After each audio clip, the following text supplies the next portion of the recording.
সুধী বৈষ্ণব ভক্তবৃন্দ, ভক্তিপূর্ণ প্রণাম রইল আপনাদের চরণে। আশা করি সকলে ভালো আছেন।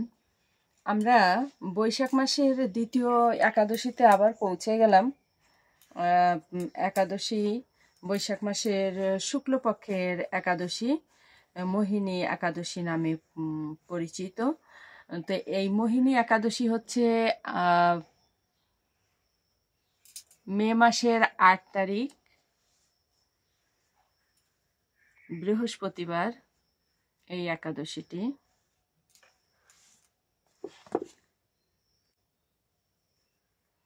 দু 8 এপ্রিল বৃহস্পতিবার, আর বঙ্গাব্দ হচ্ছে 1432 24 বৈশাখ বৃহস্পতিবার। এই দিন আমরা সকলেই একাদশী পালন করব। সেইভাবে আমরা মানসিক একটা প্রস্তুতি নিয়ে নিই।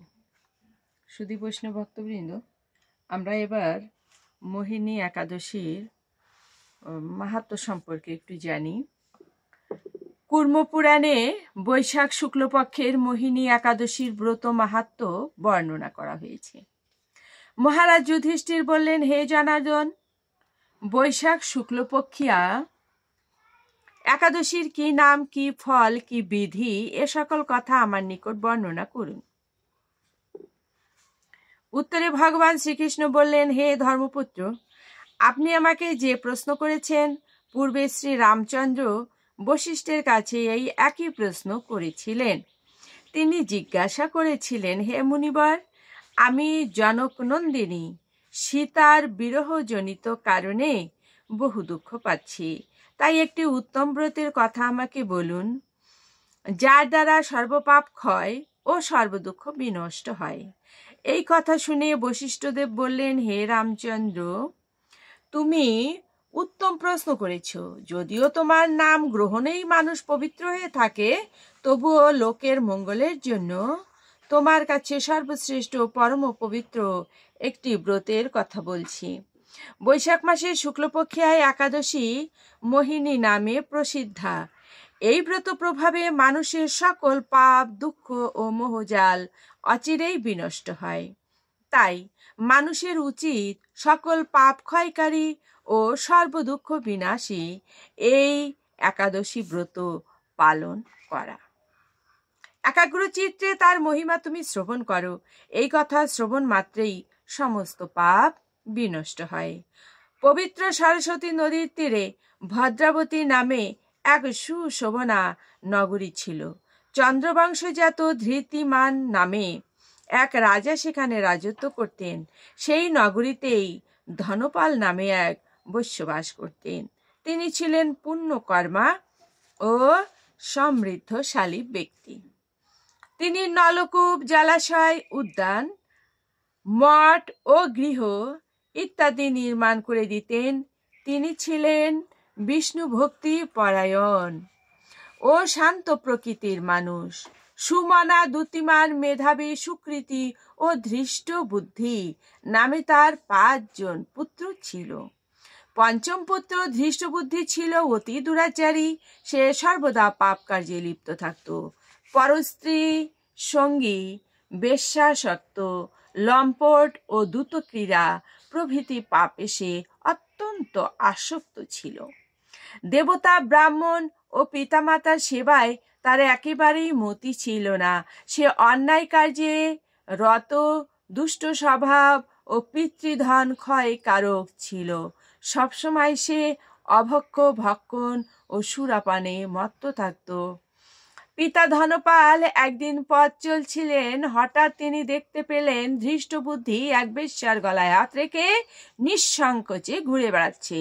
তার নির্লজ্জ পুত্রকে এভাবে চৌরাস্তায় ভ্রমণ করতে দেখে তিনি অত্যন্ত মর্মাহত হলেন।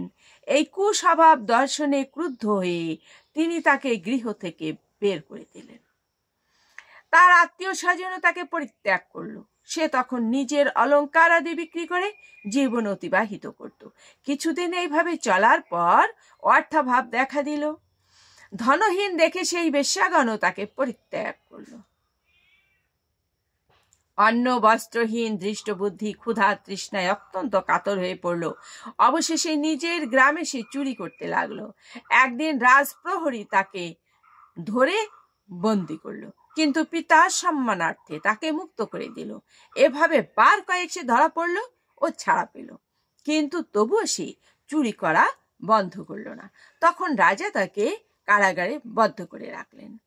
বিচারে সে কষাঘাত ও দণ্ডভোগ করল। কারাভোগের পর অনন্য উপায়ে ধৃষ্টবুদ্ধি বনের মধ্যে প্রবেশ করল।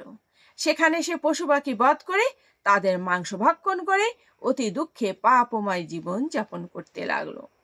দুষ্কর্মের ফলে কেউ কখনো সুখী হতে পারে না, তাই সেই ধৃষ্টবুদ্ধি দিবারাত্রি দুঃখ শোকে জর্জরিত হলো। এভাবে অনেক দিন অতিবাহিত হলো। কোনো পুণ্যফল সহসা একদিন সে কৌণ্ডিন্য ঋষির আশ্রমে উপস্থিত হলো।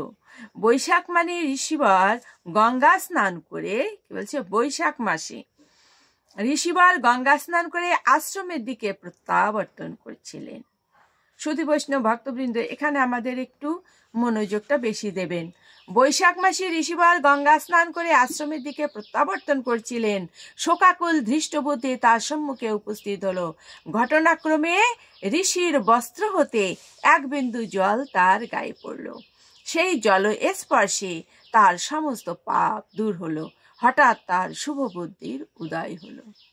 শুভ বুদ্ধির উদয় হলো কেন? কারণ হচ্ছে ওই মুনি কৌণ্ডিন্য ঋষির যে স্নানরত অবস্থায়, যে আরো বৈশাখ মাসের স্নানরত অবস্থায় যখন তিনি আসলেন, ওনার ওই পোশাক থেকে কি হলো, এক বিন্দু জল তার গায়ে ছিটকে যেয়ে পড়লো। সঙ্গে সঙ্গে তার শুভ বুদ্ধির উদয় হলো। বৈশাখ মাসের স্নানের মাহাত্ম্য কতখানি এইখানে সেটাই বোঝার আছে।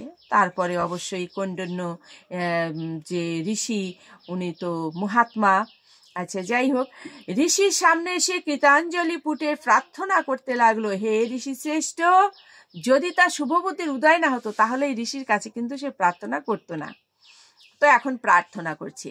ঋষির সামনে সে কৃতাঞ্জলি পুটে প্রার্থনা করতে লাগলো, হে ঋষি শ্রেষ্ঠ, যে পুণ্য প্রভাবে আমি এই ভীষণ দুঃখ যন্ত্রণা থেকে মুক্তি লাভ করতে পারি, তা কৃপা করে আমাকে বলুন।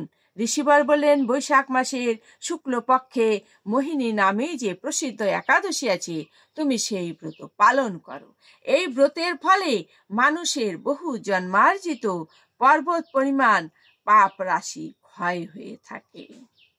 মহামুনি বশিষ্ঠ বললেন, কৌণ্ডিন্য ঋষির উপদেশ শ্রবণ করে প্রসন্ন চিত্তে ধৃষ্ট বুদ্ধি সেই ব্রত পালন করলো। হে মহারাজ, রামচন্দ্র এই ব্রত পালনে নিষ্পাপ হলো, দিব্য দেহ লাভ করলো।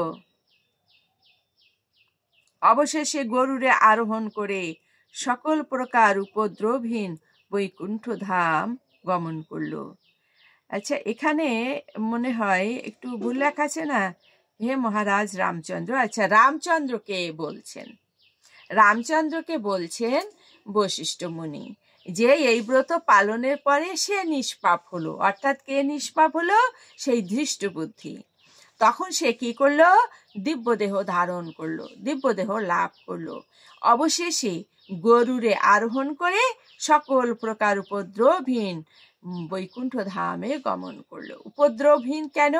বৈকুণ্ঠ ধামে কোনো শোক তাপ দুঃখ জরা ব্যাধি শীত গ্রীষ্ম মশা মাছি কোনো রকম দুঃখ নাই, সেখানে চির বসন্ত বিরাজমান। হে রাজন, ত্রিলোকে মোহিনী ব্রত থেকে আর শ্রেষ্ঠ কোনো ব্রত নেই। যজ্ঞ তীর্থস্থান দান ইত্যাদি কোনো পুণ্য কর্মই এই ব্রতের সমান নয়। এই ব্রত কথার শ্রবণ কীর্তনে সহস্র গোদানের ফল লাভ হয়। সুধী বৈষ্ণব ভক্তবৃন্দ, 8 মে বৃহস্পতিবার আমরা একাদশী পালন করব, আর পালন করব পরদিন শুক্রবার 9 মে সকাল 6টা থেকে 9টা পর্যন্তই সময়টা যথেষ্ট আমাদের জন্য। এর ভিতরে আমরা পালন সেরে নেব। আর অবশ্যই আমরা কি করব? আমরা এই একাদশী ব্রতটা পালন করব, এই সংকল্প যেন আমরা সকলে করি। হরে কৃষ্ণ। সকলে ভালো থাকবেন।